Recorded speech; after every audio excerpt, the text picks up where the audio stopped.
We're gonna have our next storyteller. Who's it gonna be? Oh my goodness, it's gonna be Arielle. Arielle with the striped dress. Get on up here, Arielle. Oh, girl, she brings a beer up on stage. Now this is pro style. This is pro style. I'm from here. Oh, you live in St. Pete, local. That's beautiful. I walked here. Oh, wow. That's how local. And can I get a ride home? Do this. She can, yeah. Yeah, exactly. All right. So do I just go? When you're ready. Okay. I'm glad I got my beer first. So my love story is a more recent love story, and you said blood and guts, and that gave me the final decision on which story to tell, so that helped. But there's bloodier, but this is a family audience, I hope. No? No. Okay, good. So my story is, I find myself in a unique situation where I'm living, it's like the crossroads of love. I'm living with my current boyfriend in the backyard of my ex-boyfriend. Ooh. Real estate is very hard to find in this city. And,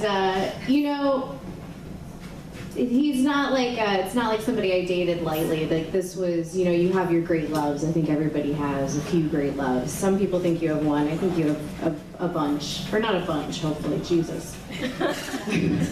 But this was definitely somebody, a life partner. I don't use that term, but if I were to use that term, this would be somebody that I would describe as that. And it's not like I live in his backyard, like in a tent.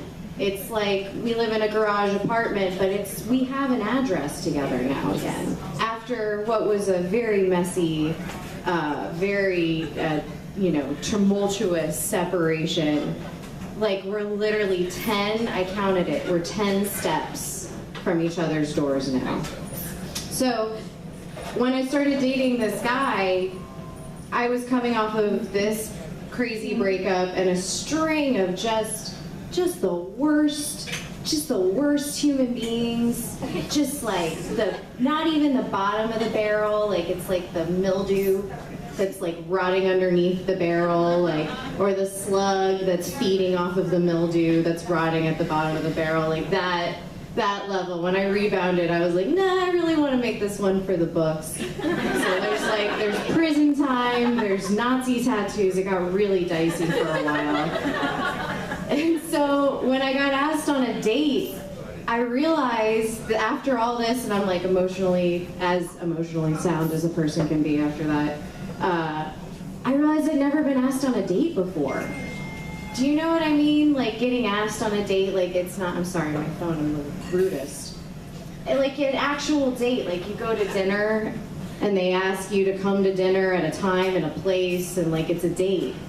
In 10 years of dating, I had never gone on a date. Like it was always like, let's grab a beer, or let's meet up and eat some tacos. Like, and it was never like, miss, I would like to take you out for a meal.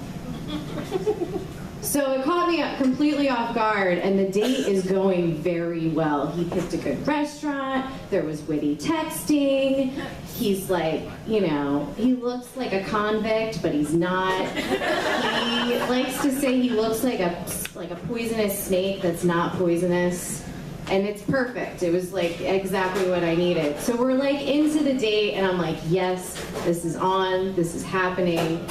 And then we start talking about where he lives.